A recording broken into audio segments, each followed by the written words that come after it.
Il y a plus de 1400 ans, dans la cité de la Mecque, un jeune homme marchait dans les rues parfumées du Hijaz. Sa démarche était assurée, son regard vif, ses habits les plus soyeux de toute la ville. On le reconnaissait de loin, car son parfum précédait son ombre. C'était Musab ibn Umayr, fils d'une des familles les plus riches de la Mecque. Musab était ce qu'on appellerait aujourd'hui un jeune homme doré. Il avait tout, beauté, richesse, intelligence. Sa mère Koula, femme très influente, lui offrait les plus beaux vêtements d'Égypte, les parfums du Yémen et les sandales les plus rares d'Arabie. Il était respecté, admiré, parfois même envié. Mais derrière ce luxe et cette élégance se cachait un cœur à la recherche de vérité. Un jour, dans les ruelles de la Mecque, une rumeur circulait. Un homme de la tribu des Quraysh, un certain Mohammed ibn Abdillah, prétend recevoir des messages du ciel. La Mecque, à cette époque, baignait dans l'idolâtrie. Des statues entouraient la Kaaba, et le commerce du pèlerinage nourrissait les chefs de tribu. Ce genre de message dérangeait profondément les élites. Pourtant, des gens simples, honnêtes, ouvraient leur cœur à ce message nouveau. Parmi eux, Musab. Il avait entendu parler du prophète, de ses paroles sur l'unicité d'Allah, sur l'au-delà, sur la justice. Il décida alors de se rendre en cachette, dans une maison discrète, où le prophète enseignait à ses compagnons. C'était la maison d'Al-Arqam ibn Abi Al-Arqam. Quand Musab entra, il vit un petit groupe assis, écoutant attentivement le messager d'Allah. Sa parole était douce mais puissante. Il parlait du paradis comme on parle d'un lieu familier. Il décrivait l'enfer avec une telle clarté qu'on aurait dit qu'on y voyait les flammes. Le cœur de Musab se serra. Ce qu'il entendait n'était pas un simple discours, c'était la vérité. Il accepta l'islam discrètement. Il jura fidélité au prophète. Et ce jour-là, Musab ibn Umayr, le prince de la Mecque, choisit l'islam plutôt que le luxe, la vérité plutôt que le confort, Allah plutôt que la société. Mais ce choix n'allait pas rester secret longtemps. La nouvelle finit par parvenir à sa mère. Furieuse, elle le fit enfermer dans une pièce de la maison. On lui coupa toute nourriture, tout confort, toute liberté. Le parfum du Yémen fut remplacé par la sueur de l'oppression. Les habits d'Égypte par des vêtements grossiers. On espérait le briser. Mais on ne peut briser un cœur qui a goûté à la lumière de la foi. Musab réussit à s'échapper et rejoignit les compagnons persécutés. Il ne portait plus les soieries de son passé. Il ne marchait plus dans les rues parfumées. Il n'avait plus rien, sauf Allah et son messager. Un jour, alors que les compagnons étaient assis avec le prophète, Musab entra. Il portait un vêtement usé avec des trous. Certains baissèrent les yeux de tristesse. Le prophète dit alors, « Regardez cet homme. Je l'ai vu à la Mecque. Il n'y avait pas de garçon plus choyé par ses parents que lui. Mais aujourd'hui, il a laissé tout cela pour Allah. » Un jour, des habitants de Médine vinrent rencontrer le prophète et acceptèrent l'islam. Ils demandèrent à ce qu'un enseignant vienne avec eux pour apprendre la foi et l'enseigner à leurs proches. Et le prophète choisit Musab ibn Umayr. Il allait devenir le premier ambassadeur de l'islam, un jeune homme sans armée, sans richesse, sans statut, mais avec la foi comme bouclier et la sagesse comme épée. C'est ainsi que commence le plus grand tournant de sa vie. Vers Médine, vers l'Hégire, vers la mission. Médine, ou Yatrib à l'époque, était une ville divisée. Deux grandes tribus, les Adoubès et les Khazraj, étaient en conflit depuis des générations. Leur haine était profonde, leur histoire entachée de guerres sanglantes. Mais l'arrivée de l'islam allait tout changer. Quand Musab arriva à Médine, il ne portait ni armure, ni or, ni drapeau. Il n'avait qu'un seul livre dans le cœur, le Coran, et une seule mission, répandre la vérité. Il s'installa chez un homme nommé As'ad ibn Zurara, l'un des premiers musulmans médinois. Musab commença à visiter les clans, à lire des versets, à expliquer l'islam avec calme, douceur, intelligence. Il ne forçait personne.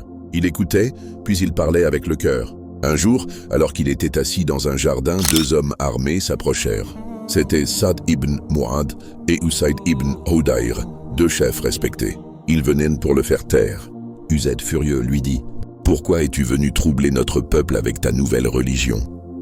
Mais Musab, avec un sourire paisible, répondit « Écoute ce que j'ai à dire. Si tu acceptes, tant mieux. Si tu refuses, je m'en irai. » Usayd accepta d'écouter. Musab récita quelques versets du Coran. Et le cœur d'Usayd se brisa. Il fut touché au plus profond de lui-même. Il déclara « Quelle beauté!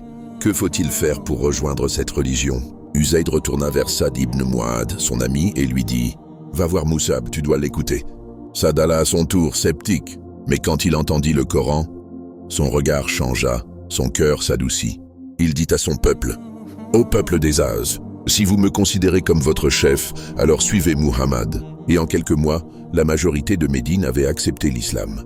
Pas par la guerre, pas par l'argent, mais par la vérité, la douceur, la sincérité. Quand l'année suivante arriva, plus de 70 hommes et femmes de Médine se rendirent à la Mecque, à la saison du Hajj, pour rencontrer secrètement le prophète. Ils firent un pacte avec lui, appelé le pacte d'Al-Aqaba. Ils promirent de défendre l'islam, de protéger le prophète comme ils protègent leur famille. Et au cœur de tout cela, se trouvait Mus'ab ibn Umayr, le bâtisseur silencieux, le lien entre deux mondes. Le prophète regardait Médine avec espoir. C'était le début d'une nouvelle ère. Mais le combat n'était pas terminé, car entre Médine et la Mecque, il y avait encore les Quraysh. Ils ne supportaient pas de voir l'islam grandir. Et pourtant, Mus'ab, qui avait tout perdu, refusait de reculer. Il n'était plus ce jeune homme entouré de soieries.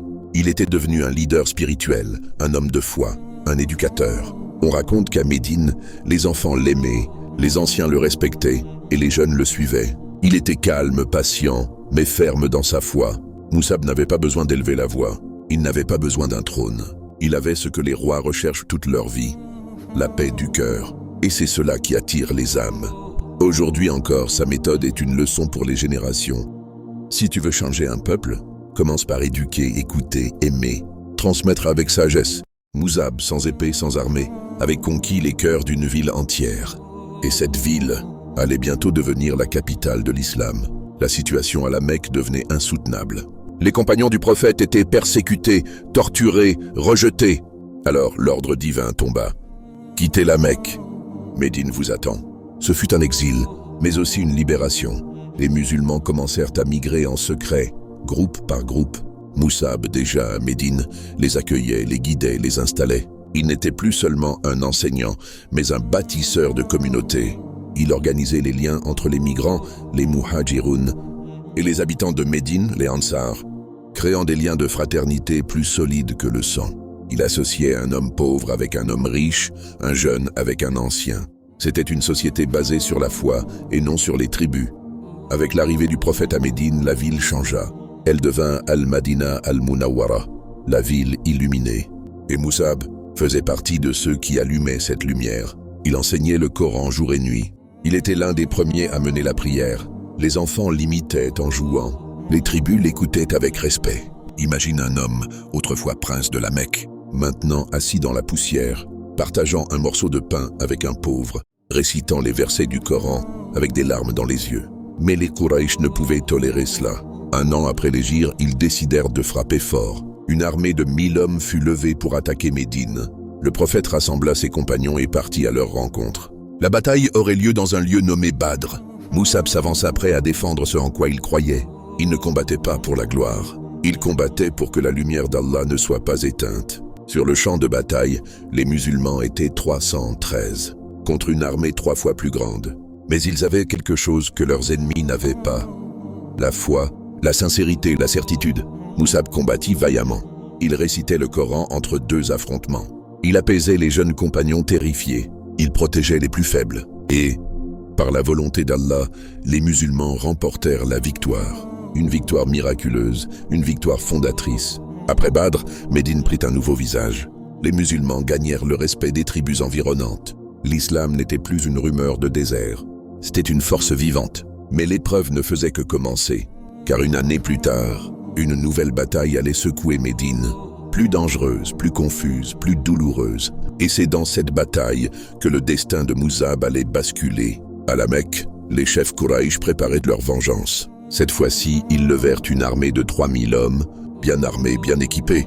Leur cible, Médine. Leur objectif, anéantir les musulmans. Et dans cette nouvelle bataille, Mus'ab ibn Umayr allait jouer un rôle décisif. Pas comme chef de guerre, mais comme gardien du drapeau et gardien du message. La bataille d'Uhud se profilait, et avec elle, un moment de vérité éternelle. L'année 3 de l'hégire, les Quraysh, humiliés par leur défaite à Badr, veulent leur revanche. Cette fois, ils sont 3000 soldats, dirigés par Abu Sufyan, et ils avancent vers Médine avec une détermination glaciale. Le prophète réunit ses compagnons. Le conseil est clair. Doit-on rester dans la ville ou sortir pour les affronter? La majorité, notamment les jeunes, choisissent de sortir. Ils veulent défendre l'honneur de l'islam sur le champ de bataille. Le prophète met alors en place son armée, 1000 hommes au départ. Mais hypocritement, Abdullah ibn Ubay se retire avec 300 soldats, laissant les musulmans à 700 seulement. Les deux armées se font face au pied du mont Uhud. Le prophète place des archers sur une colline avec un ordre clair. Ne quittez pas votre position quoi qu'il arrive. Au cœur de cette armée, Mus'ab ibn Umayr se tient droit. Le prophète lui confie un rôle immense, porter l'étendard des musulmans. À l'époque, porter le drapeau n'était pas un simple symbole. C'était un signe de direction et de morale. Si le drapeau tombe, l'armée panique. Si le porteur meurt, il doit être remplacé immédiatement. Ce rôle est souvent réservé aux plus courageux. Et qui de mieux que Mus'ab, le fidèle, le savant, le résistant, pour porter cet honneur? Le combat s'engage. Les musulmans, bien que moins nombreux, repoussent les Quraysh avec force et foi. Mus'ab avance au cœur des rangs, brandissant l'étendard, récitant les versets d'Allah, encourageant les combattants. Mais soudain, un drame se produit. Les archers sur la colline croient que la bataille est finie. Ils descendent pour récupérer les butins. Et Khalid ibn al-Walid, futur grand général musulman mais encore non musulman à l'époque, en profite. Il attaque par derrière avec sa cavalerie. Les rangs musulmans sont brisés. La panique gagne. Au milieu du chaos, Mus'ab ne recule pas. Il tient fermement l'étendard. Il est la lumière dans la confusion, le repère des croyants. Les ennemis ciblent le drapeau. Ils foncent sur lui. Un soldat quraishien lui coupe le bras droit. Mus'ab attrape l'étendard avec son bras gauche. On lui coupe le bras gauche. Il plaque alors le drapeau contre sa poitrine avec les morceaux de ses bras. Puis il est transpercé d'une lance. Il tombe. Le drapeau tombe avec lui. Mais il meurt en défendant le message, en protégeant l'unité, en gardant la foi jusqu'au dernier souffle. Après la bataille, le prophète descend pour voir les martyrs. Il découvre le corps de Mus'ab. Il pleure. Il s'agenouille.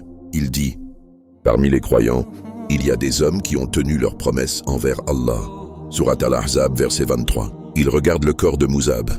Ils n'ont même pas de quoi couvrir entièrement son cadavre. Quand il couvre sa tête, ses pieds apparaissent. Quand il couvre ses pieds, sa tête se découvre. Le prophète détourne le regard, submergé par l'émotion. Il dit « Je t'ai vu à la Mecque, il n'y avait personne de plus élégant que toi. Et te voilà aujourd'hui, dans cet état. Ô Mus'ab, Mus'ab ibn Umayr, le prince devenu pauvre, le riche devenu résistant, le doux devenu martyr. Il a tout sacrifié. Il a tenu la bannière de l'islam quand elle vacillait. Il a planté les graines de l'islam à Médine. Il est mort sans maison, sans famille, sans richesse. Mais avec l'amour d'Allah et du prophète. Aujourd'hui, chaque fois qu'on parle de Médine, chaque fois qu'un musulman lit le Coran dans la paix, chaque fois qu'un peuple découvre l'islam, il y a une part de Mus'ab ibn Umayr dans ce miracle. Il n'était pas un roi. Il n'avait pas d'armée, mais il a conquis l'éternité avec la foi, la patience et le sacrifice. L'homme sera avec ceux qu'il aime. L'histoire de Zir est la promesse du prophète. Il faisait encore nuit quand Zir ibn Hawbaysh, radiyallahu anhu, se leva. Il attacha ses sandales, prit son bâton et marcha. Longtemps, très longtemps. Il n'était ni riche ni célèbre, mais il portait un trésor dans son cœur, l'amour de la vérité. Il voulait poser une question, une seule, et pour cela il se rendit chez Safwan ibn Assal, radiyallahu anhu, un des compagnons du prophète. Quand il arriva, fatigué, couvert de poussière, Safwan ouvrit la porte et lui dit « Maldija bika ya Zir, qu'est-ce qui t'a amené au Zir ?» Zir répondit avec sincérité « Talab al-ilm » la recherche du savoir. Safwan sourit, puis dit « Inna al-malaikata tada'u ajnihataha li talib al-ilm, rida bima yasna' » Les anges baissent leurs ailes pour celui qui cherche le savoir, en signe d'approbation de ce qu'il fait. Ces mots touchèrent le cœur de Zir, mais il était venu avec un doute. Il dit « Mon cœur n'a pas accepté l'idée que l'on puisse passer les mains mouillées sur les chaussures même après avoir fait ses besoins. Toi, compagnon du prophète, l'as-tu entendu dire cela? Safwan répondit avec certitude, Naam, kana ya'muruna bidhalika idha kunna fi safar. Oui, il nous l'ordonnait lorsque nous étions en voyage.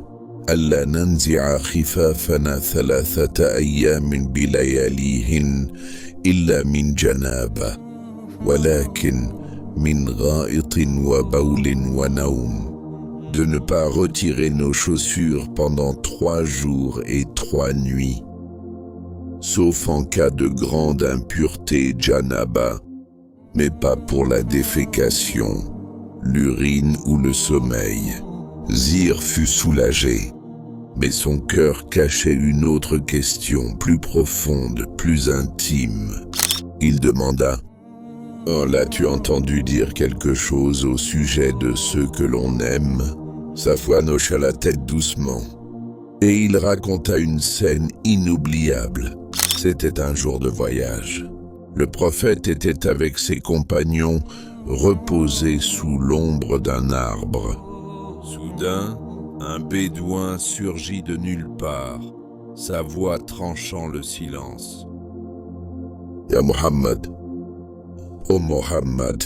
L'appel était fort, direct, presque impoli, mais le prophète, patient et noble, répondit « Labbaik, me voici !» Les compagnons, choqués par le ton du bédouin, lui dirent « Malheur à toi, baisse un peu ta voix devant le messager d'Allah. » Mais l'homme du désert répondit sans crainte « Wallahi la akhfidu sawti. » Par Allah, je ne baisserai pas ma voix. Puis il posa une question simple mais bouleversante. الرجل يحب القوم ولا يستطيع أن يعمل مثل أعمالهم. Un homme aime un peuple, mais il n'arrive pas à faire leurs actions. فما حاله? Quelle sera sa situation? Le prophète répondit d'une voix pleine d'espoir. Al-mar'u ma'a man ahab. L'homme sera avec ceux qu'il aime. Ces paroles réchauffèrent les cœurs des compagnons. Elles donnèrent de l'espoir à ceux qui avaient peu d'œuvres, mais beaucoup d'amour sincère. Et toi, qui aimes-tu vraiment dans ton cœur? Qui espères-tu rejoindre au jour dernier? Puis le prophète continua à parler. Il raconta qu'Allah avait créé une porte spéciale. Babun min qibali al-Maghrib, arduhu ma bayna al-Mashriqi wal-Maghrib. Une porte à l'ouest, dont la largeur est comme la distance entre l'Orient et l'Occident. Masira 70 sana, d'une distance équivalente à 70 ans de marche. Fatahta yawma khalqa Allahi as-samawati wal-ard. Elle fut ouverte le jour où Allah créa les cieux et la terre. La tughliq hatta tatla' ash-shamsu min maghribiha. Et elle ne sera refermée que lorsque le soleil se lèvera de l'ouest. Cette porte, c'est la porte du repentir. Et tant qu'elle est ouverte, tu as une chance. Peu importe ton passé, peu importe tes fautes, si tu viens vers Allah avec un cœur sincère, tu trouveras cette porte ouverte. Inna Allah yabsutu yadahu bil-layli liyatuba musi'un nahar. Wa yabsutu yadahu bin-nahari liyatuba musi'ul layl.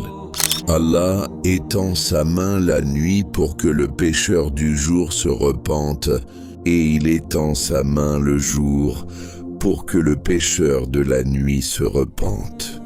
Hadith authentique, toi aussi marche comme Zir. Pose des questions, cherche la lumière, aime les pieux, même si tu te sens loin de leur niveau.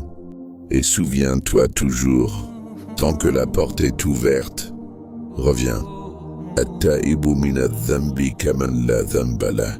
Celui qui se repent d'un péché est comme celui qui n'a jamais péché. Il y a bien longtemps, Dans les terres paisibles de la péninsule arabique, un homme s'apprêtait à entreprendre un voyage pas comme les autres. Son nom était Zir ibn Hubaysh, un homme sincère, pieux, au cœur brûlant de désir pour la vérité.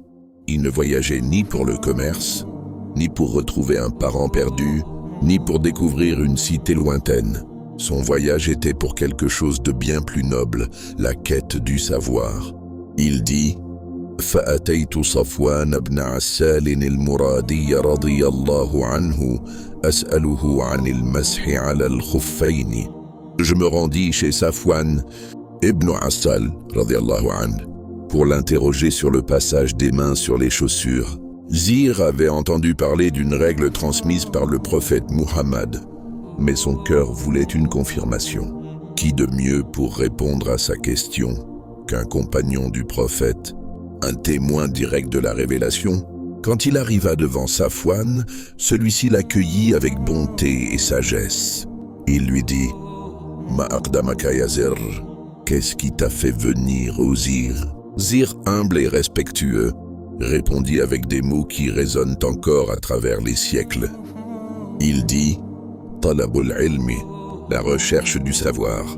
À ces mots, les yeux de Safwan s'illuminèrent. Il savait la valeur immense de cette intention. Il dit « Innal malaikata tada'u ajnihataha li talibil ilmi ridan bima yasna'u » Les anges baissent leurs ailes par respect et humilité devant celui qui se consacre à la recherche du savoir. Ce n'était pas un simple geste symbolique. C'était un signe céleste de l'honneur, immense réservé à ceux qui cherchent sincèrement la vérité. Le doute de Zir. Mais Zir ne venait pas uniquement pour entendre de belles paroles. Il avait un doute dans son cœur, une question précise. Une question qui concernait une pratique religieuse subtile, mais importante. Il dit « Lam yaqa fi nafsi qaboulun lima tadhkuru fil mashi ba'da al-gha'iti wal-bawli wa anta ashabu rasulillahi faji'tu li as'alaka » Mon esprit n'a pas accepté la permission du passage des mains après les défécations et l'urine, et tu es l'un des compagnons du prophète. Je suis donc venu te demander si tu l'as entendu dire pareille chose. Safwan répondit sans hésitation.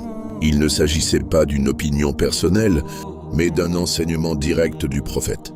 Il dit « Kana ya'muruna idha kunna safaran an la nanzi'a khifafana thalathata ayyamin wa layalihinna illa min janabatin walakin min gha'itin wa bawlin wa nawmin » Il nous ordonnait, quand nous étions en voyage, de ne pas nous déchausser durant 3 jours avec leur nuit, sauf en cas de souillure majeure, à l'exception des défécations, de l'urine et du sommeil.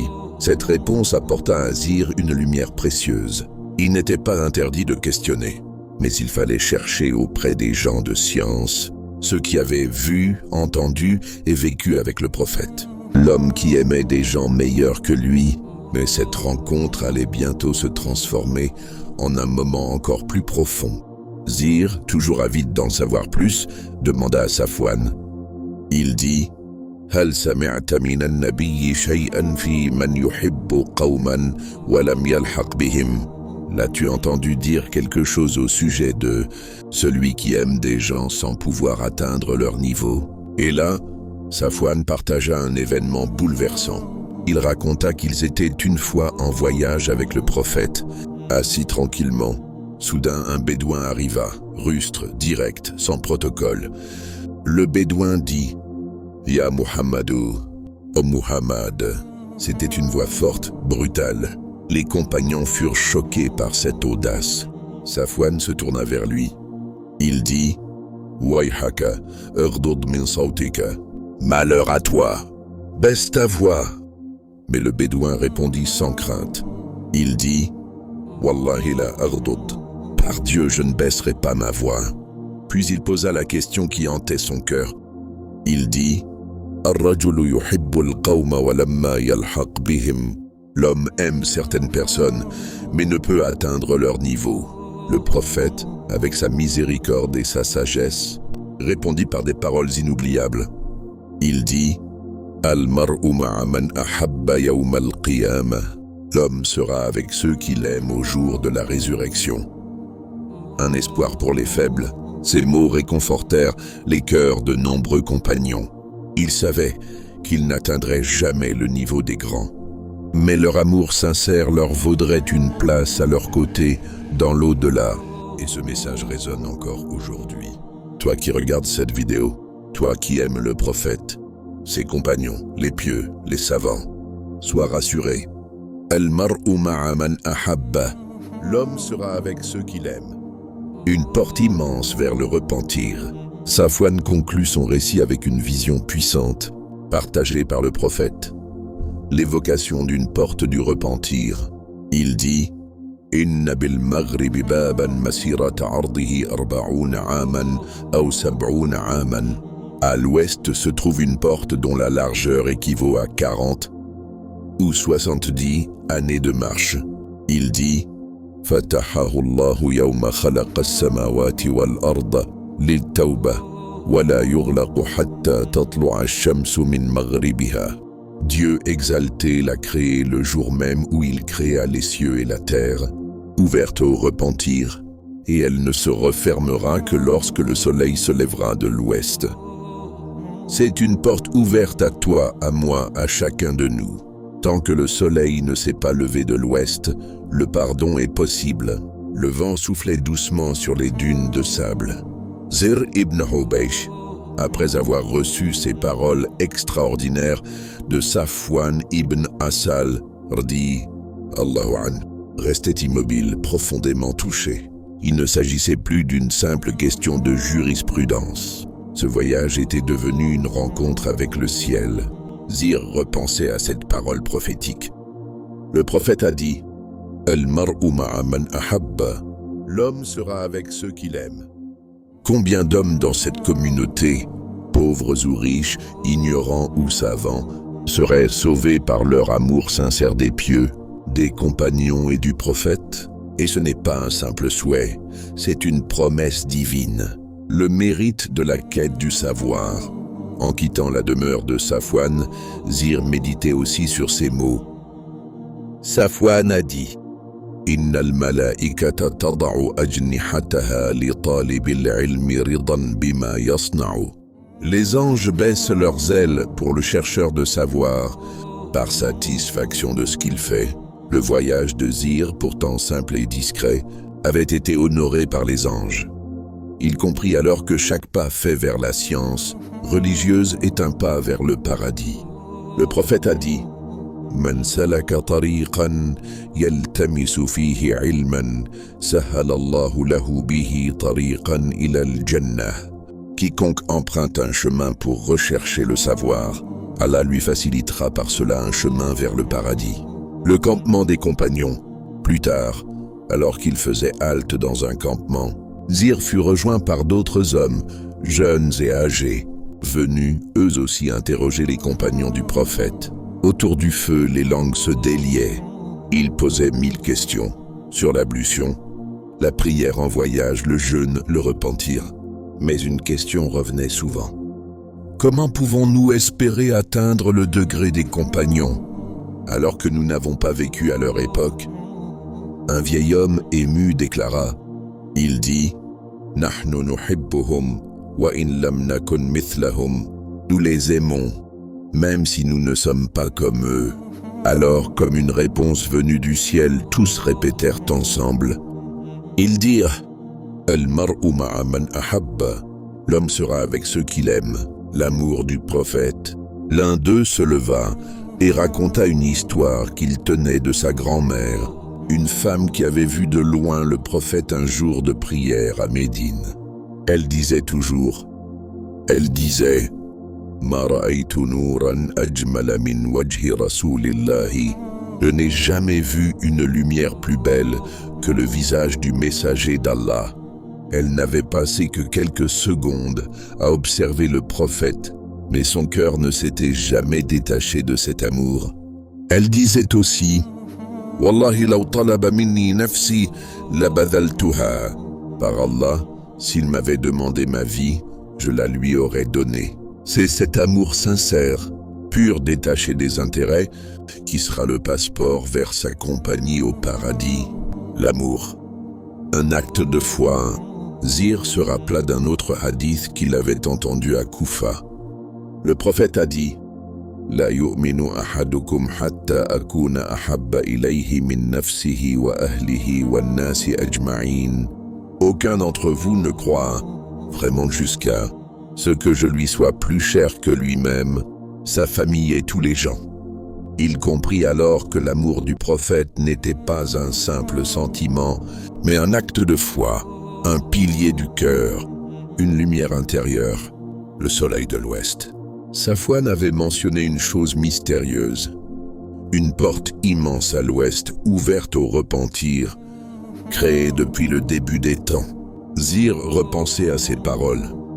Il dit: Fatahaha Allahu yawma khalaqa as-samawati wal-ard, la yughlaqu hatta tatlu'a ash-shamsu min maghribiha. Dieu l'a ouverte le jour de la création des cieux et de la terre, et elle ne se refermera que lorsque le soleil se lèvera de l'ouest. Ce moment terrible, annoncé depuis les débuts de la révélation, marquera la fin du repentir. Plus personne ne pourra alors dire « Ô Seigneur, pardonne-moi », car ce sera trop tard. Et pourtant, jusqu'à ce jour, la porte est ouverte. Larmes dans la nuit. Cette nuit-là, seul sous les étoiles, Zir pria longuement. Il posa son front sur le sable, ses larmes coulant sur ses joues. Il dit « Allahumma inni uhibbu nabiyyaka wa uhibbu ashabahu faj'alni ma'ahum. » Ô Allah, j'aime ton prophète et j'aime ses compagnons. Fais que je sois avec eux. Il répéta encore et encore cette invocation, car il savait que l'amour vrai n'est jamais perdu auprès de Dieu. Le matin se leva sur les terres désertiques. Le soleil éclairait les grains de sable encore froids de la nuit. Zir ibn Ubaysh, après une longue prière, se leva pour poursuivre son chemin. Ce n'était pas simplement un voyage physique, c'était un voyage du cœur. Les paroles du prophète résonnaient encore dans son esprit. Le prophète a dit « Al-mar'u ma'a man ahabba » L'homme sera avec ceux qu'il aime. Le poids de l'amour sincère. Zir songeait aux gens qui peuplèrent la terre, les riches, les puissants, les savants, les soldats, mais il comprenait maintenant que le vrai critère n'était ni l'or, ni l'épée, ni les diplômes. Ce qui comptait le plus auprès de Dieu, c'était un cœur pur qui aime pour Allah. Le prophète a dit « Inna Allah la yanzuru ila suwarikum wa amwalikum, walakin yanzuru ila qulubikum wa a'malikum. » Allah ne regarde pas vos apparences ni vos richesses, mais il regarde vos cœurs et vos actions. Les récits des voyageurs. Sur son chemin, Zir croisa un groupe de voyageurs. Eux aussi allaient vers Médine. Certains pour commercer, d'autres pour retrouver des proches. Mais un vieillard silencieux marchait seul. Zir l'aborda. « Assalam alaykum, wa alayka salam. Pourquoi voyages-tu, ô frère ?» Le vieillard répondit « Asiru ila man yuhibbuhu qalbi, wa lam tarahu ayni. » Je marche vers celui que mon cœur aime, bien que mes yeux ne l'aient jamais vu. « Qui donc ?» Il dit en baissant la tête. « Muhammadun Rasulullah. » Et Muhammad, le messager d'Allah. Zir sentit son cœur se serrer. L'amour du prophète brûlait dans les poitrines, même de ceux qui ne l'avaient jamais vu. Le prophète et les absents. Zir se souvint alors d'un autre hadith profond. Le prophète a dit à ses compagnons « Wadidtu anni laqitu ikhwani » J'aimerais avoir rencontré mes frères. Les compagnons étonnés dirent « Awalasna ikhwanaka ya Rasulallah » Ne sommes-nous pas tes frères, ô messager d'Allah? Il répondit « Antum ashabi wa ikhwani qawmun ya'tuna min ba'di yu'minuna bi wa lam yarawni » Vous êtes mes compagnons, et mes frères sont ceux qui viendront après moi, croiront en moi sans m'avoir vu. Zir sentit une larme couler. Ce message concernait tous ceux qui viendraient après. Jusqu'à nous aujourd'hui. Savoir et action, Zir ne se contentait pas d'aimer, il voulait comprendre, apprendre, vivre. Il se rappela des conseils du prophète à ses compagnons. Le prophète a dit « Al-ilmu nurun » le savoir est une lumière, mais cette lumière devait être nourrie par la pratique, sinon elle s'éteignait. Il disait aussi أشد الناس عذابا يوم القيامة عالم لم ينتفع بعلمه. Les plus durement châtiés le jour du jugement seront les savants qui n'ont pas tiré profit de leur science. Alors Zir, chaque fois qu'il apprenait une chose, s'efforçait de la mettre en œuvre. La porte de l'Ouest, encore ouverte, la parole de Safwan sur la porte de l'Occident le hantait encore. Il s'imaginait cette porte immense, céleste, invisible à l'œil nu, mais bien réelle. Le prophète a dit « Babu tawbati maftuhun hatta tatlu'a ash-shamsu min maghribiha » La porte du repentir est ouverte jusqu'à ce que le soleil se lève de l'ouest. Il se demanda « Et si aujourd'hui était le dernier jour avant qu'elle ne se ferme ?» Chaque instant de négligence pouvait être une perte éternelle. Il se leva, fit ses ablutions et pria 2 longues rakats. Puis il leva les mains. Il dit « Allahumma ighfirli warzuqni al-khullata ma'a nabiyyika » Oh Allah, pardonne-moi et accorde-moi l'amitié intime avec ton prophète. Retour vers Médine. Après des jours de voyage, Zir arriva enfin aux abords de Médine. La ville rayonnait encore des traces bénies du prophète. Même après son départ, chaque pierre, chaque ruelle, chaque palmier murmurait son souvenir. Il marcha lentement vers la mosquée du prophète. Il s'arrêta, leva les yeux et dit « Assalamu alayka ya Nabi Allah, que la paix soit sur toi, ô prophète d'Allah. » Puis les larmes aux yeux. Il dit « Uhibbuka wa in lam arak, wa arju wallaha an yajma'ani bika. » Je t'aime, même si je ne t'ai jamais vu, et j'espère qu'Allah me réunira avec toi.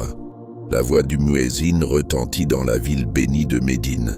Le hadan résonnait entre les murs et les palmiers, comme un rappel constant que cette terre avait porté la lumière finale de la prophétie. Zir, fatigué mais apaisé, s'assit contre une colonne de la mosquée.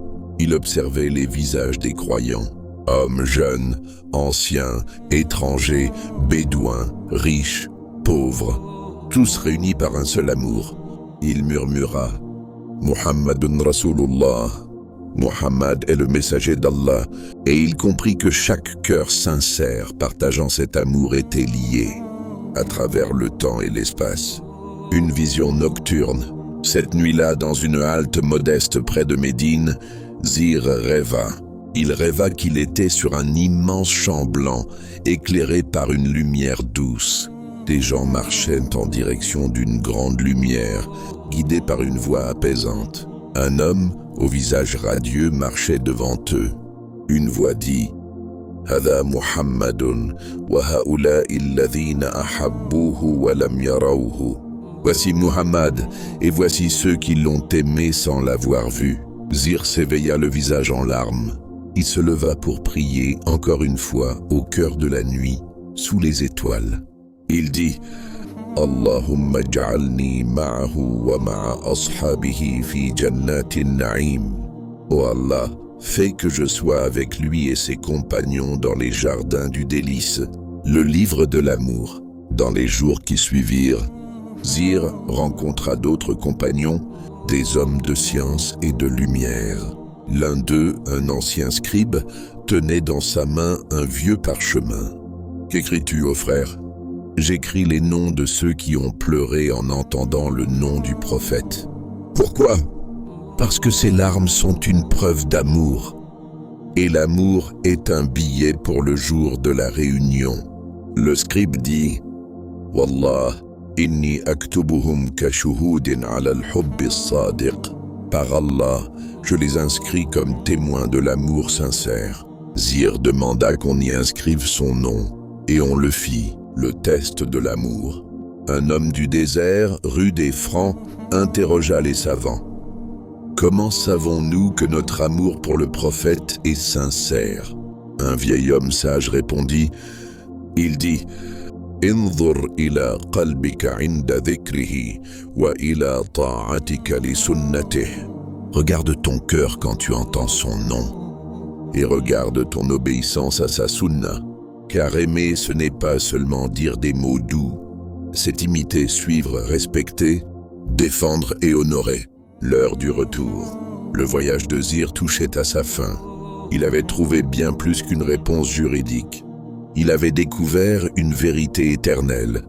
L'amour du prophète est vivant, transformateur, sauveur. Avant de quitter Médine, il revint une dernière fois à la mosquée. Il resta longtemps, silencieux, assis près du tombeau du messager. Il dit doucement « Ya Rasulallahi ahbabtuka wa in lam araka » Ô messager d'Allah, je t'ai aimé, même si je ne t'ai jamais vu. Il dit aussi « Wa uhibbu kulla man ahabbaka » et j'aime tous ceux qui t'aiment. Il resta là jusqu'à ce que le soleil décline, puis il s'éloigna, le cœur empli de lumière, certain de la promesse. « Al-mar'u ma'a man ahabba » L'homme sera avec ceux qu'il aime. Si tu aimes le prophète, si ton cœur frémit en entendant son nom, sache que tu es sur le bon chemin. L'amour sincère est une lumière, un repère, une protection. Et tant que la porte du repentir est encore ouverte, le prophète a dit « Ittaibu mina dhanbi kaman la dhanba lahu » Celui qui se repent d'un péché est comme celui qui n'en a jamais commis. Si tu aimes le prophète, si ton cœur frémit en entendant son nom, sache que tu es sur le bon chemin. L'amour sincère est une lumière, un repère, une protection. Et tant que la porte du repentir est encore ouverte, le prophète a dit « Ittaibu mina dhanbi kaman la dhanba lahu » Celui qui se repent d'un péché est comme celui qui n'en a jamais commis. Les jours passèrent, et Zir retourna dans sa ville. Mais rien n'était plus comme avant. Il était habité, son cœur battait différemment. Il portait en lui une parole prophétique éternelle, un flambeau qu'il voulait transmettre. Il répétait souvent « Al-mar'u ma'a man ahabba » L'homme sera avec ceux qu'il aime. Les femmes de l'amour prophétique. Un jour, une vieille femme du village vint voir Zir et lui dit « Oh Zir, j'ai aimé le prophète toute ma vie. Pourtant, je suis illettré. Je ne connais aucun hadith. Serais-je avec lui au jour dernier ?» Zir sourit et dit « Atuhibbinahu » L'aimes-tu ? Elle répondit « Wallah, inna dhikrahu yubkini wa usalli alayhi fi salati wa kharijaha » Par Allah, son évocation me fait pleurer et je prie sur lui dans ma prière et en dehors. Il lui répondit « Fa'idhan anti ma'ahu insha'Allah » Alors tu seras avec lui, si Allah le veut. Les enfants de Lauma, les enfants du village venaient aussi auprès de Zir. Ils l'écoutaient attentivement quand il racontait ses rencontres avec les compagnons. Un jour, un petit garçon lui demanda « Oh Zir, comment aimer quelqu'un qu'on n'a jamais vu ?» Zir répondit avec tendresse. Il dit « Tuhibbuhu bittiba'ihi wa bittiba'i man ahabbahu wa bi an tad'u Allah an yajma'aka bihi » Tu l'aimes en suivant ses pas, en aimant ceux qui l'aiment et en demandant à Allah de t'unir à lui. Et il leur enseignait à dire, il disait « Allahumma ja'alna ma'a nabiyyika Muhammadin fil jannati » Oh Allah, fais que nous soyons avec ton prophète Muhammad au paradis. L'épreuve du cœur. Un jeune homme rongé par ses péchés passés vint le voir. « Ô Zir, j'ai fauté et je ne suis pas digne de marcher avec les justes. Je n'ai rien accompli de grand. Puis-je espérer l'amour du prophète ?» Zir le regarda longuement et dit « Ittaibu habibur rahman wa hubbun nabiyyi lil mudhnib ittaib a'zamu mimma tatasawwaru » Le repentant est l'ami du tout miséricordieux, et l'amour du prophète pour le pécheur repenti est plus grand que ce que tu peux imaginer. Puis il ajouta « Wallahu la yukhliful mi'ad » et Allah ne manque jamais à sa promesse. L'histoire de Zir n'est pas celle d'un homme célèbre, ni d'un chef d'armée, ni d'un grand savant. C'est l'histoire d'un cœur qui aimait sincèrement. Et cela suffit, car au jour du jugement, Les cœurs sincères pèseront plus lourd que les montagnes. Le prophète a dit « Inna Allah la yanzuru ila suwarikum wa ajsadikum, walakin yanzuru ila qulubikum » Allah ne regarde pas vos corps ni vos apparences, mais il regarde vos cœurs. Le jour de la grande réunion, imagine ce jour. Des milliards d'âmes réunies. Chacun cherche refuge, espérance, intercession. Et une voix se lève parmi les multitudes. Une voix dira « Aïna alladhina ahabbu rasulallahi » Où sont ceux qui ont aimé le messager d'Allah? Et parmi eux des pauvres, des orphelins, des veuves, des enfants, des jeunes repentis, des vieillards inconnus, tous unis par un amour unique. Ils s'avanceront et une lumière les accompagnera. Et il sera dit « Al-mar'u ma'a man ahabba » L'homme sera avec celui qu'il aime. L'appel du cœur? Toi qui écoutes, toi qui es loin ou proche, toi qui te penses trop pécheur ou trop imparfait, sache que ton amour peut t'élever au plus haut degré si tu es sincère. Le prophète a dit « La tahqiranna min al-ma'rufi shay'an, walau an talqa akhaka biwajhin talqin » Ne minimise aucune bonne action, même si ce n'est qu'un visage souriant envers ton frère. Alors que dire de celui qui prie pour le prophète chaque jour, qui pleure en l'évoquant, qui vit selon sa voix? Le message universel, ce hadith, l'homme sera avec celui qu'il aime, n'est pas réservé aux compagnons. Il est pour chaque génération, chaque peuple, chaque langue. Que tu sois en Afrique, en Asie, en Europe, dans un village ou une capitale, ton amour est entendu, ton amour est écrit, ton amour est récompensé. Le prophète a dit « Man ahabbani kana ma'i fil jannah » Celui qui m'aime sera avec moi au paradis. Que faire maintenant? Voici ce que tu peux faire pour vivre cet amour au quotidien. Prie pour lui chaque jour. Allahumma salli ala Muhammad wa ala ali Muhammad. Lis sa vie, connais ses paroles, imite ses actes, aime ceux qui l'aiment et répand son message. Pardonne, purifie ton cœur et reste fidèle à sa voix. Et chaque nuit, répète dans ton cœur. Dis « Uhibbuka ya Rasulallah » Je t'aime, ô messager d'Allah. Dernier appel pour ta communauté. Dis à tes proches, ceux qui t'écoutent. Si cette histoire t'a touché, partage-la, commente. Et n'oublie jamais, Al-mar'u ma'a man ahabba. L'homme sera avec celui qu'il aime. Et que chaque clic, chaque partage, chaque larme versée, chaque invocation soit une preuve d'amour pour le plus noble des hommes. Au cœur d'un ancien village perdu dans les terres arides d'une époque révolue, vivait un homme dont le nom n'a pas été retenu, mais son histoire a traversé les siècles. Cet homme n'était pas un homme ordinaire. Son passé était lourd, sombre, presque impardonnable. Il avait commis des actes terribles. Pire encore, il en avait fait une habitude. Il n'avait pas tué un homme, ni deux, mais 99 âmes, ôtées de ce monde par sa main. Et pourtant, malgré ce fardeau immense, une petite lumière brillait encore dans son cœur. Une lumière fragile, celle du regret. Un matin, cet homme se leva, bouleversé. Son cœur, malgré tout ce qu'il avait fait, cherchait une issue. Il s'était demandé, « Est-ce que quelqu'un comme moi peut encore être pardonné? Est-ce que mon âme a encore une chance auprès d'Allah ?» Alors il alla poser cette question.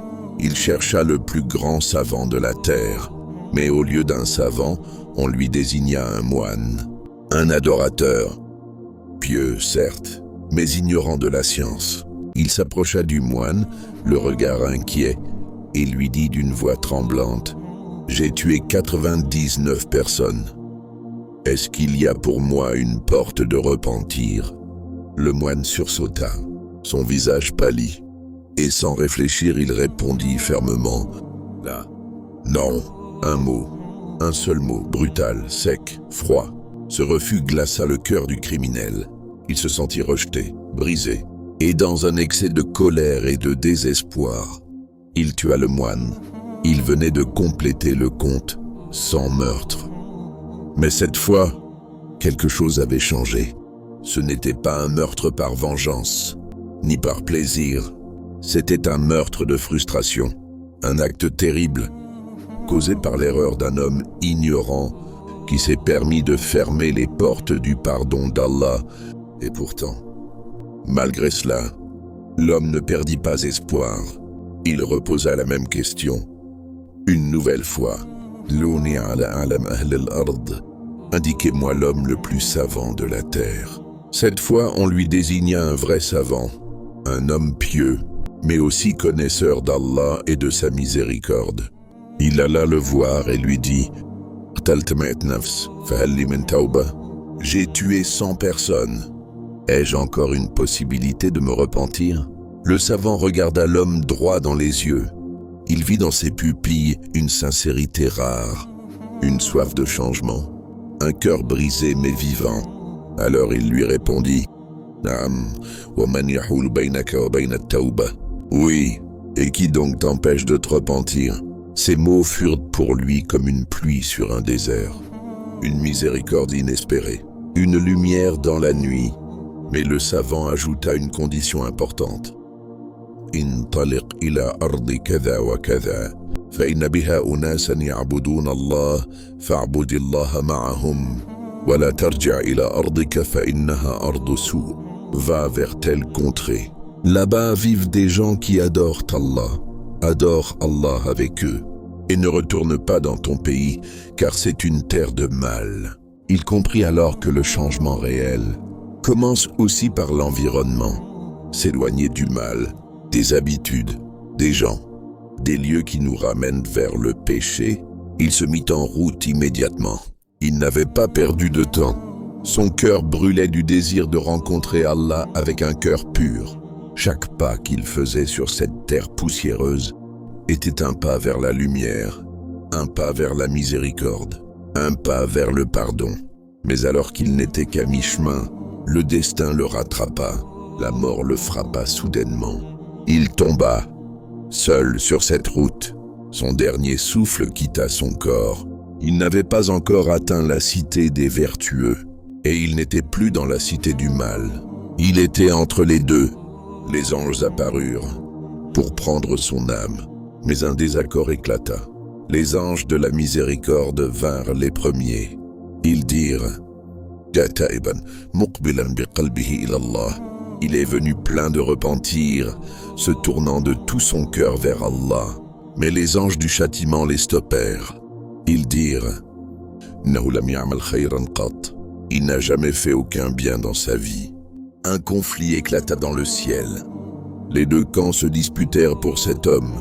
Était-il digne du paradis ou de l'enfer? Alors Allah envoya un ange en forme humaine pour arbitrer entre eux. Il leur dit «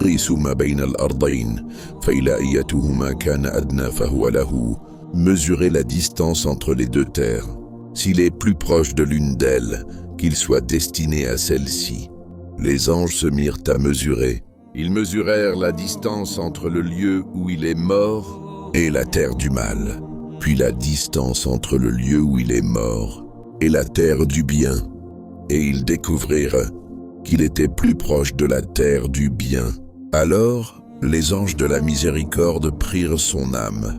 Dans une autre version du hadith, le prophète a rapporté que فَكَانَ إِلَى الْقَرْيَةِ الصَّالِحَةِ أَقْرَبَ بِشِبْرٍ فَجَعَلَ مِنْ أَهْلِهَا. Il était plus proche de la cité vertueuse d'une seule palme, Chibre. Alors il fut compté parmi ses habitants. Et dans une troisième version, encore plus bouleversante, le messager d'Allah dit فَأَوْحَى اللَّهُ إِلَى هَذِهِ أَن تُبَاعِدِي وَإِلَى هَذِهِ أَن تُقَرِّبِي وَقَالَ قَيْسُوا مَا بَيْنَهُمَا فَوَجَدُوهُ أَقْرَبَ إِلَى الْقَرْيَةِ الصَّالِحَةِ بِشِبْرٍ فَغَفَرَ لَهُ. Allah inspira à la terre du mal de s'éloigner et à celle du bien de se rapprocher. Puis il dit, mesurez entre elles. Ils le trouvèrent plus proche de la terre du bien d'une palme. Alors Allah lui pardonna. Ainsi, Allah, dans son immense miséricorde, changea même la géographie pour sauver un cœur sincère. Ce n'est pas la distance qui comptait, ni le nombre de meurtres, C'était le repentir, la sincérité et la volonté de changer. Les anges de la miséricorde portèrent l'âme de cet homme vers le ciel.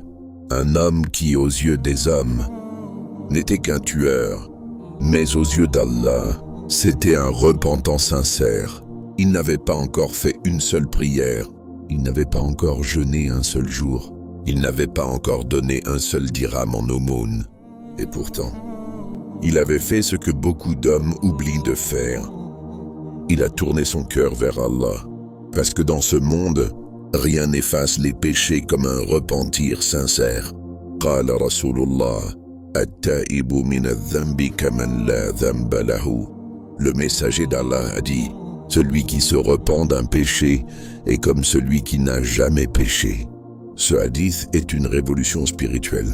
Une lueur d'espoir pour tous ceux qui pensent que c'est trop tard. Non, avec Allah, ce n'est jamais trop tard. Ya ibadi alladhina asrafu ala anfusihim la tuqnutu min rahmatillah. Ô mes serviteurs qui avez commis des excès contre vous-mêmes, ne désespérez pas de la miséricorde d'Allah. Surat Az-Zumar 53. Ce tueur, ce criminel, est devenu un symbole de l'amour d'Allah pour ceux qui reviennent à lui. Et toi qui écoutes cette histoire, peut-être as-tu aussi fauté, peut-être portes-tu aussi des blessures, des regrets, des souvenirs lourds. Sache ceci. Inna Allah yaghfiru dhunuba jami'a. Allah pardonne tous les péchés. Surat Az-Zumar 53. L'homme avait compris que pour changer, il fallait quitter le mal.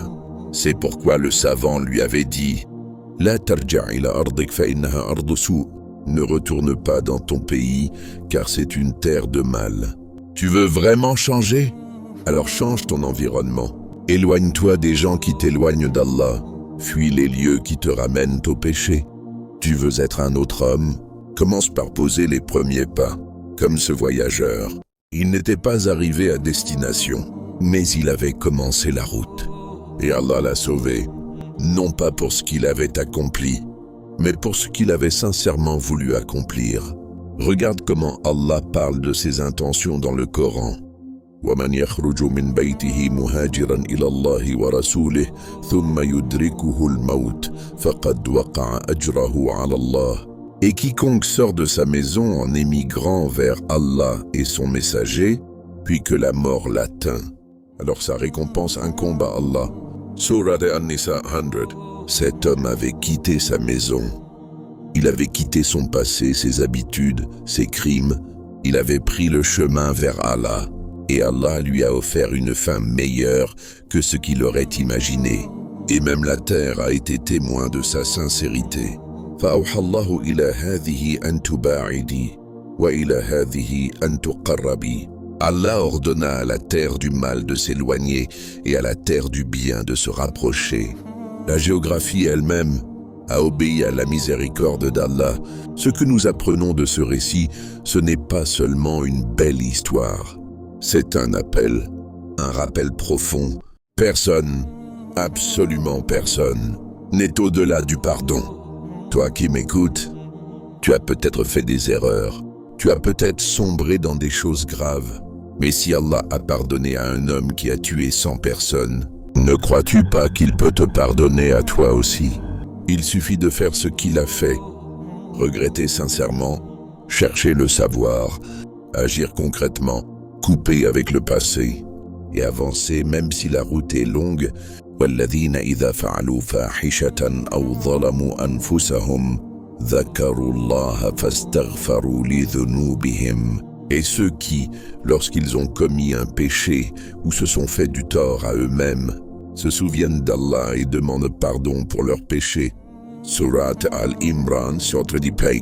Le crime de cet homme était immense, mais son cœur était tourné entièrement vers Allah, et cela a suffi. Cette histoire n'est pas seulement celle d'un homme, c'est l'histoire de l'espoir, l'histoire de tous ceux qui ont fauté, l'histoire de tous ceux qui veulent revenir vers Allah. C'est ton histoire, à toi aussi.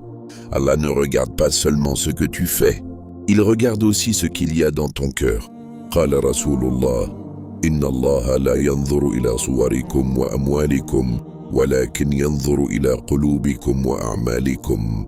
Le messager d'Allah a dit, Allah ne regarde pas vos corps ni vos biens, mais il regarde vos cœurs et vos actions. Rapporté par Muslim. Combien de gens paraissent bien extérieurement, mais leur cœur est malade, et combien d'autres paraissent perdus, mais leur cœur bat pour Allah, pleure la nuit, cherche le pardon.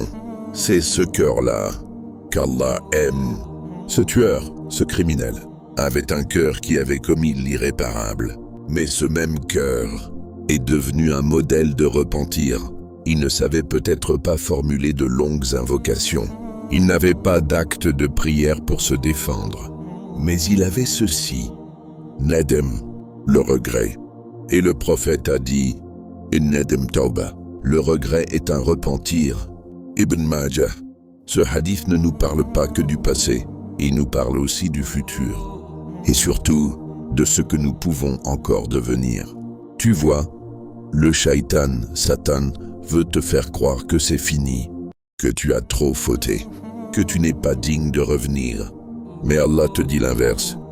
قل يا عبادي الذين أسرفوا على أنفسهم لا تقنطوا من رحمة الله. Dis, ô mes serviteurs qui avez commis des excès contre vous-mêmes, ne désespérez pas de la miséricorde d'Allah. Surat Az-Zumar 53. Pourquoi Allah t'appelle ici mes serviteurs, même après des fautes graves? Parce que tu lui appartiens, tu es sa créature, et il t'aime plus que ta propre mère t'a aimé.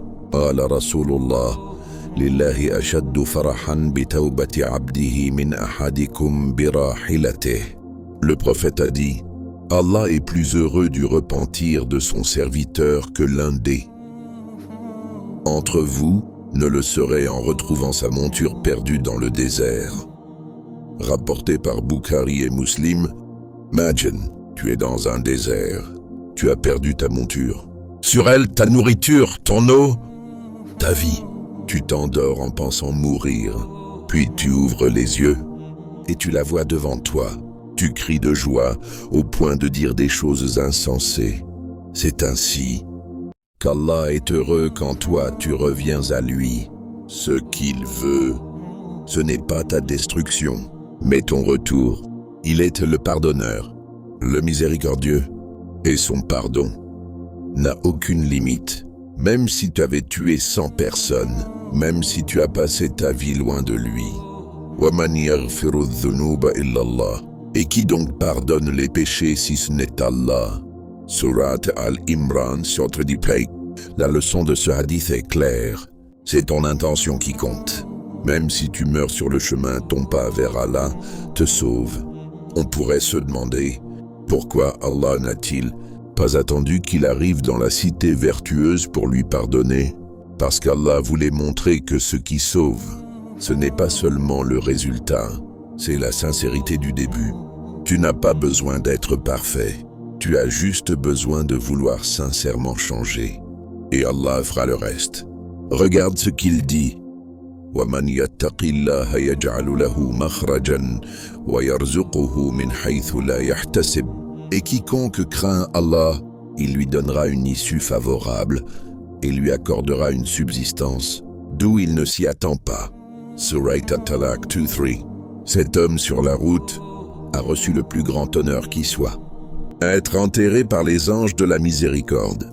Pense-y, il est mort seul, sans prière, sans enterrement humain, mais entouré d'anges. Ce n'est pas la façon dont les gens te voient qui compte. C'est la façon dont Allah te voit. Même si tu as honte de ton passé, sache qu'Allah peut transformer ce passé en lumière. فَأُولَئِكَ يُبْدِلُ اللَّهُ سَيِّئَاتِهِمْ حَسَنَاتٍ وَكَانَ اللَّهُ غَفُورًا رَحِيمًا. Cela, Allah changera leurs mauvaises actions en bonnes actions. Et Allah est pardonneur miséricordieux. Sourate Al-Furqan 7. Imagine, Allah ne fait pas que pardonner, il transforme tes péchés en récompense. C'est ça l'immensité de sa miséricorde. Alors toi qui écoutes, que vas-tu faire de cette histoire? Vas-tu l'oublier? Ou vas-tu faire comme cet homme et poser ton premier pas vers Allah? Lorsque les anges de la miséricorde portèrent son âme vers le ciel, ils ne portaient pas seulement celle d'un homme. Ils portaient le témoignage vivant de la miséricorde d'Allah. Car cet homme avait compris une chose, ce n'est jamais trop tard. Tant que ton cœur bat, tu peux revenir vers Allah. Et toi, que vas-tu faire de cette vérité? Ce que cette histoire nous apprend, c'est qu'il y a plus de bonté en Allah que de mal dans ton passé, plus de lumière dans sa grâce que d'obscurité dans tes fautes. Tu n'as peut-être pas tué 100 personnes, mais tu as peut-être brisé des cœurs. Tu as peut-être menti, trahi, négligé tes prières, commis des choses graves. Et tu penses, moi, jamais Allah ne me pardonnera. Mais Allah a dit, Rahmati wasi'at kulla shay. Ma miséricorde englobe toute chose. Surat Al-A'raf et il dit aussi, Ana 'inda dhanni 'abdi bi. Je suis tel que mon serviteur pense de moi. Hadith Qudsi, Bukhari et Muslim. Si tu crois qu'Allah est miséricordieux, il l'est pour toi. Si tu crois qu'il pardonne, il te pardonnera. Mais si tu penses qu'il te rejettera, alors tu as injustement mal pensé de lui. Et Allah dit, Ya ibn Adam, لو بلغت ذنوبك عنان السماء ثم استغفرتني غفرت لك ولا أبالي.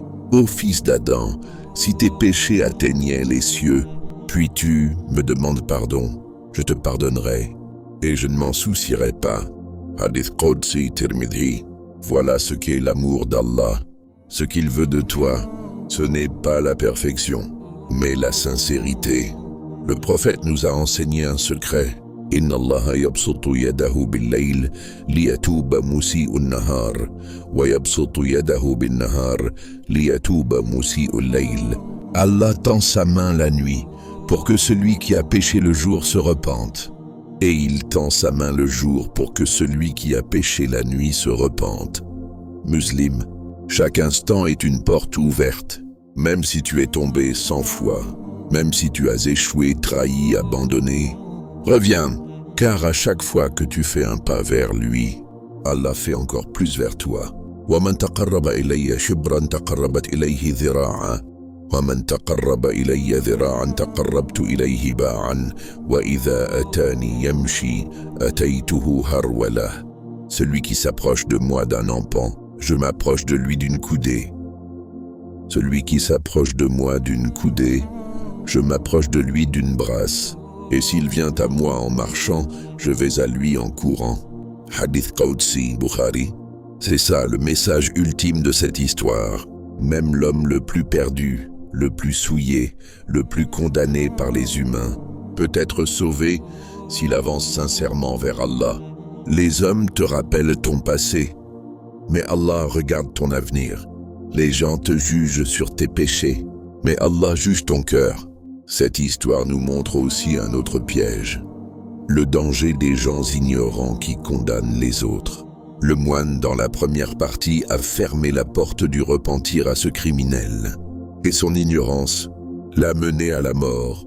Tu peux être pieux, prier, jeûner, mais si tu ignores la miséricorde d'Allah, tu peux repousser des cœurs qui voulaient revenir à lui.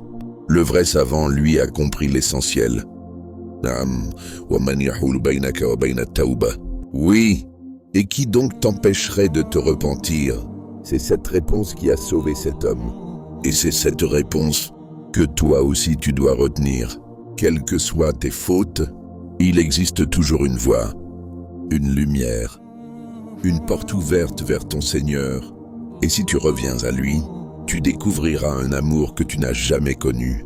Un amour plus fort que celui d'un père, plus doux que celui d'une mère, plus loyal que tous les amis du monde. Et le plus beau, c'est qu'Allah n'attend que toi. Allahu afraha bi tawbati abdihi min rajulin nazala manzilan wa bihi muhlikatun ma'ahu rahilatuhu 'alayha ta'amuhu wa sharabuhu fawada'a ra'sahu fanama fastayqadha wa qad dhahabat rahilatuhu. Allah est plus heureux du repentir de son serviteur que l'homme qui retrouve sa monture après l'avoir perdue dans le désert. Bukhari et Muslim. Alors ne laisse pas cette histoire être juste un joli récit. Fais-en ton tournant. Tu veux changer? Fais comme lui. Cherche le savoir. Prends une décision ferme. Change d'environnement. Pose ton premier pas. Ne regarde pas en arrière. إن الذين قالوا ربنا الله ثم استقاموا تتنزل عليهم الملائكة. Ceux qui disent notre Seigneur est Allah, puis se tiennent droit, les anges descendent sur eux. Surat Fussilat 30. C'est le moment où tu arrêtes de vivre dans la honte et tu commences à vivre dans l'amour d'Allah. Tu n'as pas besoin d'attendre un miracle. Le miracle, c'est ton retour. Et si tu fais un vrai pas vers lui, alors sache que وَهُوَ الْغَفُورُ الْوَدُودُ. Il est le pardonneur, le plein d'amour. Surat Al-Buruj. Conclusion. L'homme qui a tué 100 personnes est devenu un modèle de salut, parce que dans le chaos de sa vie, il a fait un choix, le choix de revenir à Dieu. Et toi, quel choix feras-tu? Maintenant, insère ici ton appel à l'action YouTube. Like, commentaire, abonnement. N'oublie pas de partager cette histoire autour de toi. Elle pourrait sauver un cœur.